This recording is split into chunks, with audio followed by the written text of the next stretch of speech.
The real estate market is shifting. Join us as we dive into the latest trend in inventory and home value and what they can mean for a potential rise in foreclosures. Ooh. Is this an opportunity for or a warning sign? We'll help you make sense of it all. And also, the big question that we're going to be asking everyone to kind of think about for their real estate business is: are you taking control of your business, or is your business just being dictated by the market? What's real go, what's happening there? We're going to reveal some actionable strategies that you can use to stay ahead and win in the real estate business. So, my name's Alan Richard. I'm the managing broker here at Maximum Realtor Partners. My name's Megan Richardson, the compliance broker for Maximum One Realty and Realtor Partners. This is the real estate backstory. We do this every week.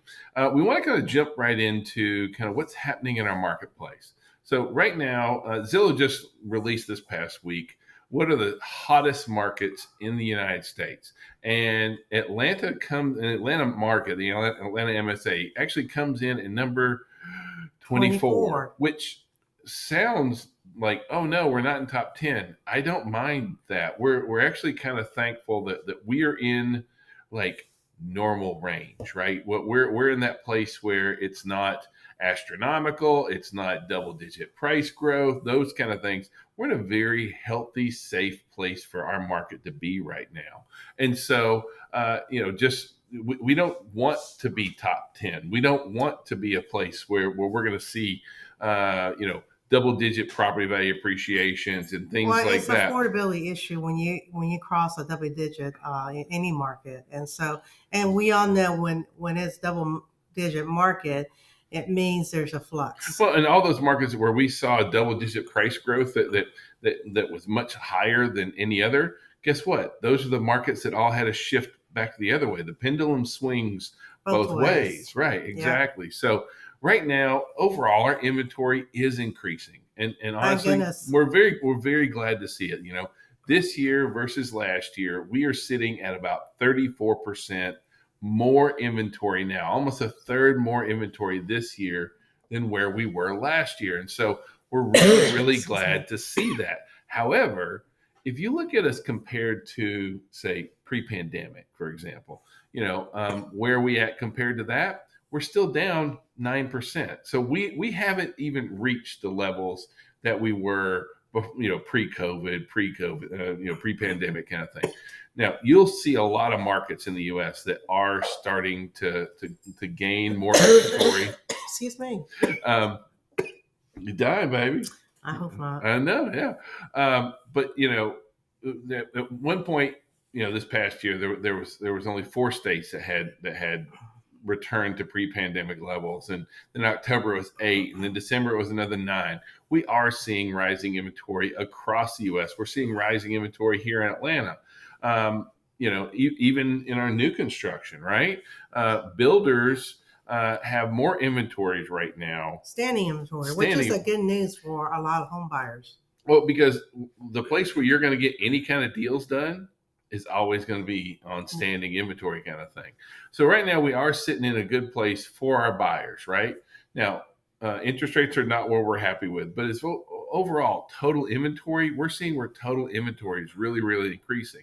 But we are seeing where those interest rates are not our friend. And so that puts us to where we ended up the year, and we're starting off the year actually in a bit of a slowdown right now. We're seeing where total active listings has slowed down a little bit. Pending sales slowed down. Total listings slowed down. All of this is heavily driven by what we're seeing happen on the interest rates. Correct. So, even though we have all those kind of things happening, and yes, we have more homes spending more time on market now than we had, in the past. But we're still, even then, we are better than we were pre-pandemic. Now, a lot of folks are like, well, with all this rising inventory, does that mean that the houses are going down in value? No. Now, we are seeing very moderate appreciation, right? Absolutely. We're seeing where that appreciation is, I think we're running right now at about 3.4% last year. And it's kind of projected to be in that 3 to 5% this year, which is really, really normal. I mean, home prices last month, I think were like 0.2% up over last year. So we are still seeing property value appreciation, which is really, really good. It's just not those big double digits numbers, which we're we're so thankful to see. And so, but even though we have still seen property value appreciation, right, and we are still seeing, um, you know, a Increases. lot of affordability issues in our market. There's no way you can't feel that there's affordability issues out there. We have all sorts of folks that have started to come out of the woodwork here lately, and they're talking about a new housing bubble, right? And What they don't understand is that when we had a housing bubble, it was a perfect storm. There was no accountability in mortgage. There was overinflated inventory at the time, and less demand, and also, crazy lending standards. I mean, yes, we this, had stated income, no doc. and so those are all gone, are those items. So that's not a concern. And so the lending standards are much better Hmm. today than during bubble. So are we looking at foreclosure? Well, but see, like I do understand, right? I understand why some folks are feeling this way because right now, if you just look at it in the United States, consumer debt is at a record level right now. We have higher mortgage debt, more HELOCs, more auto Home loans, loans, more credit credit cards, cards, student like loans. everything.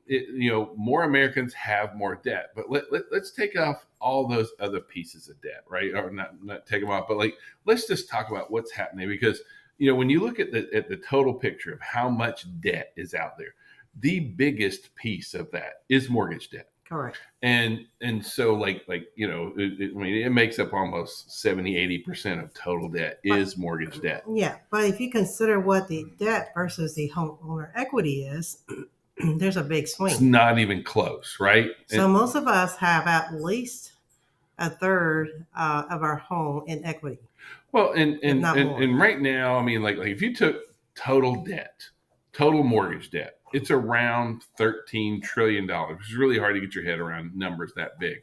But if you compare that to how much homeowner equity is, it's almost triple. 35 It's $35 trillion. trillion. So like yes, there is more debt. However, we're in a very very safe place. The values are so much higher. I mean, equity is so much higher than the Correct. debt going against it. Now, at the same time, we have seen an uptick in Delinquency. in seriously delinquent mortgage rates. And even though we have seen that, and we're not going to say, oh, that's not going on, but we're talking about going from like here to here, here to here. I mean, is it inching up where higher than it was? Yes. Yes, Is it also lower than it's been? Um, Gosh, since 2000. Yeah, absolutely. yeah. I mean, like we saw a huge uptick in 2006, 7, 8, and then it dropped off, and then of course during the COVID moratorium, I'm so sorry. we saw properties. You okay? Yeah, I think Um, so. but during COVID, we saw where there was foreclosure moratoriums and eviction moratoriums, and of course it dropped down then. But now we are seeing a really slight uptick. But it is still, even with that uptick, it's still lower than we've seen. Gosh, I mean, like forever for the most part. Well, it's Oh, still lower before, yeah, less than what was pre-pandemic. yeah. Even though foreclosure, I mean, even though seriously delinquent is up, the interesting thing is that even though more properties have reached seriously delinquent status, total foreclosures are down actually. So total foreclosure activity is actually less, and part of this is largely because of what we know going on in the market and the equity numbers that we were talking about. If you had someone, I mean, let's just say if you had a friend and um, they were behind on their mortgage and they were delinquent on their mortgage, chances are they're going to be able to sell and not have to go into foreclosure and recapture that equity, that growth out there. And so even though we are seeing a lot of folks are saying, well, the seriously delinquent activity is up, and we're not saying it's not. Like we agree with you.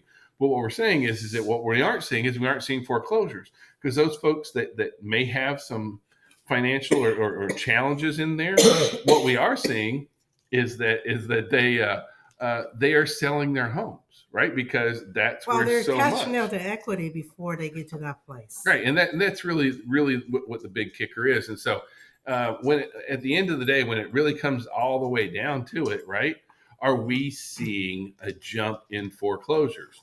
No, no, we aren't. The average homeowner now has an equity of just the average equity is around $320,000, right?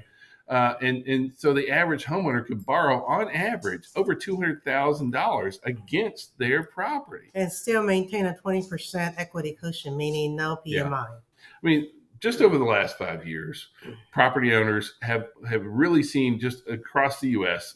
Last 5 years, the average appreciation was almost $150,000 just over the last 5 years, and And that's so incredible. and so this idea that with this much equity in the market that we have right now, all like even though more people are delinquent, those folks can sell homes. That's just the bottom line. And honestly, I'm working with a client right now purchasing a property, and the owner is basically in that same position. Can't afford anymore, and they want to sell it and still cash in the equity. Yeah, and so like that's what we're seeing, and that's why we're saying no, we don't see anything happening on this big foreclosure moratorium. We're seeing where folks are cashing out when they need to. May not be the greatest of circumstances, but they're in control as opposed to going into foreclosure where you lose complete control out there. So we all know right now the mortgage rate are not our friends. Yeah. But do you leave your business up to the whim of the market? Like right now, we aren't happy to see where that's really going. But what we are seeing is that for a lot of real estate professionals, right, we have to wear primarily three big hats, is kind of what we wear in the real estate. And honestly, this goes for entrepreneurs across the the spectrum here, right? Correct. And so all of us are, we're all independent contractors, and we work for ourselves, so all of us has to have a little bit of the entrepreneur in us, right? That person that's going to go out and carve new roads, and the visionary, the dreamer, the innovator kind of thing, the one who's looking ahead kind of thing. And at the same time, we also have to have this manager. These are the people. This is the practicality part of it. Like they have to have order, structure. They're the ones that help us get our listing presentations together. Consistency was what brings us the business. Right. If we don't have that, I can tell you can dream, but there's no execution. Yeah. And then the third is what's commonly called the technician, right? This is the worker bee. This is the doer. And in all of us, this is the doer who gets all the things done. The doer lives in the present. They take care of work. They just hammer things out every single day. Correct. And here's what we see is that all business owners, and especially in real estate, you need all three. And the problem is none of the three want to share, right? And so the entrepreneur only wants to be the one in charge. The manager only wants to be the one in charge, and the technician only wants to be the one that's in charge. Most businesses are run by technicians. We see the same exact thing in real estate. However, most technician-run businesses fail, right? And so we have to make sure that we're putting together the entire aspect of what it means to be a well-rounded business, to be able to put this whole thing together. If all you're doing is just doing the work today, like the work that has to get done, but you aren't doing, but you're not planning for the future, right? You're not reaching out. You're not engaging, right? I mean, like we have to have all three. And in our business, we always worked on prospecting. We had to take care of the actual business itself, but then we also had to work on marketing and strategy and systems. These are all the things that we have to have.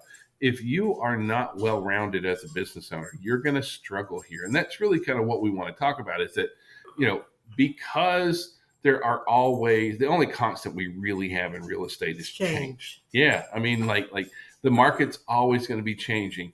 The news is never going to be in our favor. It's always a dramatic. Yeah. But I mean, like people are going to dog real estate agents. People are, things are going to happen. The market's going to go up. The market's going to go down. This is going to happen with the stock market. Job market's going to do this. And all these things affect real estate. If you are at the whims of the market. If you are not the person who is managing your business, being the entrepreneur for your business, as well as taking care of the technical side of your business, you're going to find that your business runs You. you. And that's what we really want to kind of encourage you is to don't let that happen to you.